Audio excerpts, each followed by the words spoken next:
Good evening mga ka-Kiwi 21. Dito tayo ngayon papunta ng tabing dagat nila. Walking distance lang yan guys sa bahay ng amo ko. So yung una namin punta dito, hindi ako nakapasyal. Pinagalitan ako ng amo ko babae. Sabi niya, pasyal ka. Sabi niya, paglabas mo lang ng gate, dagat na yan dyan. So ayan, ngayon dito tayo namasyal kasi nga umalis yung amo nating babae kasama yung kanyang mga bisita. So hindi ko naman alam kung anong oras sila darating guys. So ayan siya.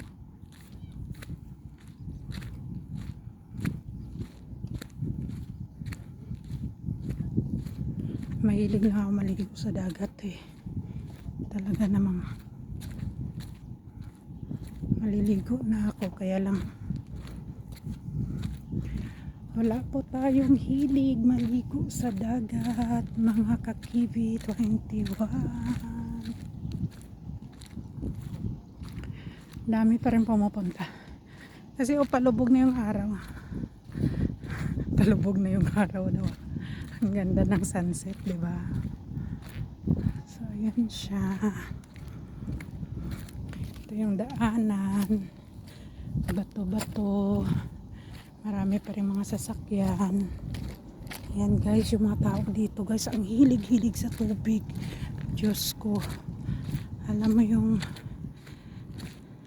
sa harap ng bahay namin na swimming pool, naku naman, hindi na uubusan ng mga tao. Kahit hating gabi na lumalangoy pa rin sa swimming pool. Ito yung lifestyle nila dito guys sa Morocco.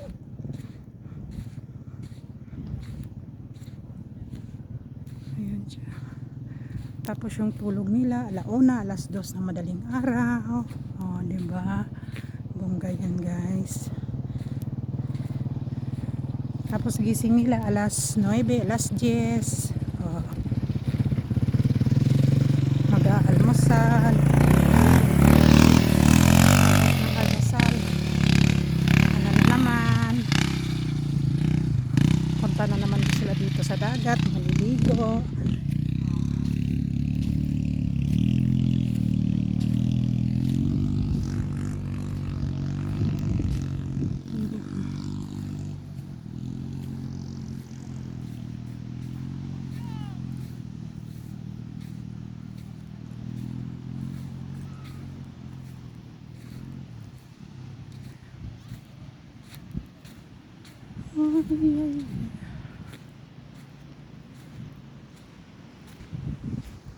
Ayun guys, masyal tayo sa tabing dagat.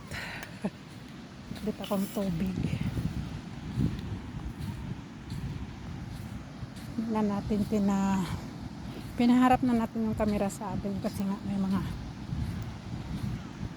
bata pa, minor pa na naka biking suit. Hello. So bawal yan kay Lolo Whitey, especially mga ibang lahi. Ayan, lagi pa rin naliligo. Maalon. Ganito yung place nila dito guys. May tubol din pala sila.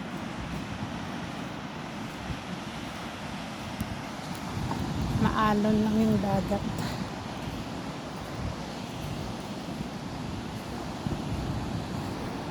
Tapos yung mga tao nakapagtinginan sa akin. First time yata nila nakakita ng Pinay na namasyal dito sa tabing dagat ah.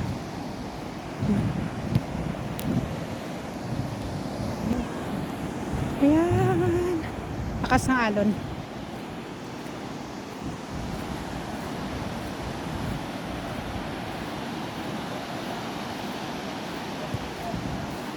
Okay lang, malayo pa naman. Pwede natin yan. Una lang. Thanks for watching, guys. God bless everyone.